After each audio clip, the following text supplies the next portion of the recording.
I know. It might be considered spam what I'm doing right now. But honestly, there's so much to take in from Adepticon, and these I think are like the biggest things. Like I had the video with the lion just earlier. Now we're gonna talk about the first big thing, and that is the 10th edition Warhammer 40k. And it comes with some interesting things in it because, boy, I think they started to listen. I think there is hope out there, and call me optimistic, call me an optimistic fool at that, but I like where things are going, and I really think it's neat. For you see, we have the 10th edition, what's it called? The 10th edition is coming out for the beautiful Warhammer 40k game. Lore-wise, it's gonna be High Fleet Leviathan against the first company, Terminators. And you see, these aren't your, how should I call them? They aren't your Primaris Terminator. Because as they put it, and as they put it pretty well, these aren't Primaris Terminators. Not even Belisarius' Call is able to improve upon this ancient and holy armor pattern. Any Space Marine veteran can earn the right to don this sacred suit of tactical dreadnought armor, so veterans of the Tyrannic Wars and the Indomitus Crusade alike are clad in these suits of revered ceramite. So you know what that means. The Firstborn are finally getting something. Finally. Because those are the things that brought people into 40k until 8th edition. Those are the things, the Firstborn are the bases. They are the pillars of 40k and how it begins. Primaris, you can say, oh, now they sell well. But that isn't the history of the game. The Firstborn were always there. And, well, the Terminators are getting new models. I'm gonna be honest with the new models for Terminators. I think they just made them bigger and give them some different poses because they don't feel that different from the Terminators I have right now. It might just be me, of course. Don't exclude that, just being me being an old fool at this point. But they don't seem that made and improved as I expected them. But then again, it is the Indomitus pattern, you know. They can't really do much with it. But still, what they do with it is amazing, and I really am glad that the Firstborn are finally getting something. But don't worry, the Firstborn aren't the only things that are getting stuff that's new. The Tyranids are also getting new stuff. And for this reveal, they've showed us the Termagants, new Termagants, which, I'm gonna be honest with you, my wife loves Tyranids. I think many women like Tyranids, which is kind of strange because there's this whole thing about women not liking bugs, but they like Tyranids for some reason. Well, they're neat, I guess. Again, like with the Terminators, I don't really feel like this is much of an improvement. I'm gonna be honest, it doesn't feel that way, but it's still nice that the models are getting a refresh. After all, even if there's not, some new spectacular addition to the models, it's good that they are making them more actualized with their current standards and their current way of making things look. And that's good because they're modernizing these things.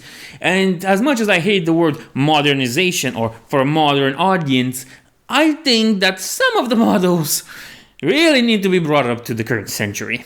Because the poor things, they just need an improvement. And for that, I am happy for the Terminators and the Tyranids. In fact, this might be just one of the few boxes I can get with my wife. But that aside, it's nice to see them care about the Xenos races for now. Because usually it was like, 8th edition was just, Ultramarines against Death Guards. 7th edition was Dark Angels against Chaos, I think Word Bearers or something. Or was it the Red Corsairs? Something along those lines.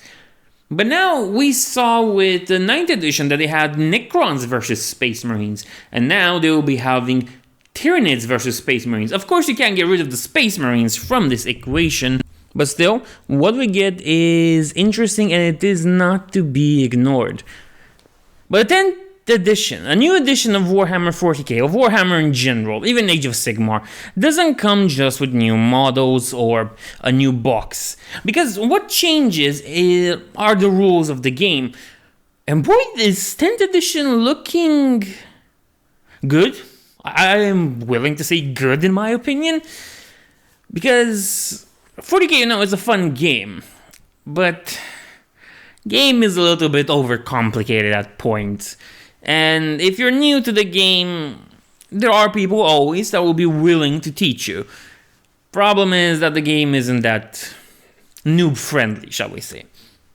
That could be either a good thing or a bad thing, but at this point even veteran players are kind of done with all the mess and complexity that comes from edition to edition. But that's where it appears that Games Workshop has been listening. It's simplified. They simplified it. Because you see, it's not simple. Of course, this 40k is never going to be simple. But they simplified the rules, even the army selections. And these things are pretty interesting. First of all, the most important aspect that they've talked about on the live stream at Adepticon was that the indexes will be free alongside the rules. So you can start from day one and play without buying anything else. Amazing. This is really good. They've changed the morale phase, then you no longer lose units. The psyker phase is now part of the command phase, so it's no longer a different phase in itself. And you can also buy data sheets for your little army, the same you can do in Age of Sigmar, but their things come for free initially. They come with the cards that you usually get in Age of Sigmar, so that's always interesting. And they reduce this whole idea by giving the indexes for free. They're reducing the load and the carrying that you have to do, thanks to, the many books you have to come with you. Let's hear what they say. You also told us that you didn't want to carry as many books with you to games. On the first day of the new edition, the rules for every datasheet in 40k will be free to download or available to buy as a convenient and portable card decks. Even your faction and army rules now take up just a couple of pages. The whole experience is more convenient, compact, and efficient than ever before, and it delivers amazing games with less desperate leafing between pages looking for that one special rule. Again, make things easier to find. It's always a good thing. They're really trying to go with this simplified thing. Here's something else. Army selection is equally straightforward. Pick a faction, a warlord, and the units you like. Just no more than 3 of any one type, apparently. And stay within your point limit. That's it. You no longer have to fit your army into a force organization chart or compromise on the army you really want. It's simple and a liberating system and opens the door to all kinds of fun, thematic, or unusual armies. These big changes to rules and armies mean that the current range of codexes are being retired. The rules in them don't work with the new edition. But remember that the rules for all your units will be available for free online at launch. The most important thing, and this is one of the reasons and one of the biggest problems I had with the Warhammer 40k app, the thing that many people praise but isn't really right there, because at some point when I tested it, the biggest complaint I had was that if you didn't buy anything, it didn't give you nothing. You didn't get anything. All you got was just an app that occupies space on your phone, which bloatware, we can just call it. It was bloatware if you didn't buy anything. Which again is not the way to do a free app. Even the most predatory games like Diablo Immortal needs to give you something for free before they ask for money. Even something that's, as convenient as having all your points and rules in one place. But apparently it still has bugs, so we'll see how that goes. They continue saying, don't go throwing your codexes in the recycling bin just yet. As well as months of gaming left with the current edition, your codexes remain a rich depository of lore and inspiration for your army, and one that won't be immediately replaced.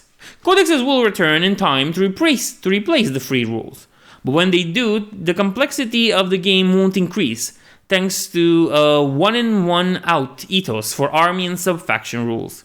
Effectively, you'll only ever need your unit's datasheet and 2 pages of rules that govern your chosen army, available in your codex, on cards, or digitally, plus the core rules and whatever missions you're playing.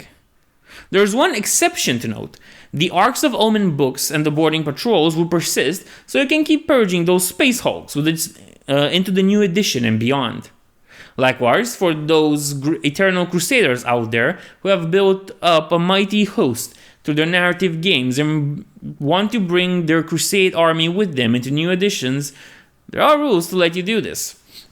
Of course, they talk about combat patrols as well as continuing to support the Crusade and match play. The new edition will introduce a brand new way to play the game, combat patrols. This version is designed to be easy to collect and easy to play. Combat Patrol pitches small presets and balance forces against each other. Yeah, we know what combat patrols are, we've dealt with them. The simplified version of 40k, that's perfect for beginners, but also means that anyone starting a new force has a game they can begin to play very quickly without having to build and paint 2000 points of troops before a dice is even rolled.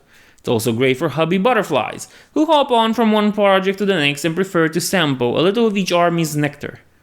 This summer will be an incredibly exciting time for Warhammer 40k fans. So we have this. The 10th edition is coming. It will have simplified rules. It will give up more stuff for free, which is always a benefit. Do not ever doubt that it is a benefit to have this. It's quite amazing. And I'm never going to complain about this because this is such a good way that they're dealing with stuff. I am looking forward, and as I mentioned in the Lion video about being optimistic for Games Workshop and 40k in general, it seems that things are looking bright. Always look on the bright side of life, they say. And, well, this pretty much seems to confirm it. But we'll have to wait and see until we get more information about this and how the game will play. Anyway, I hope you enjoyed this, and I'll see you in the next one.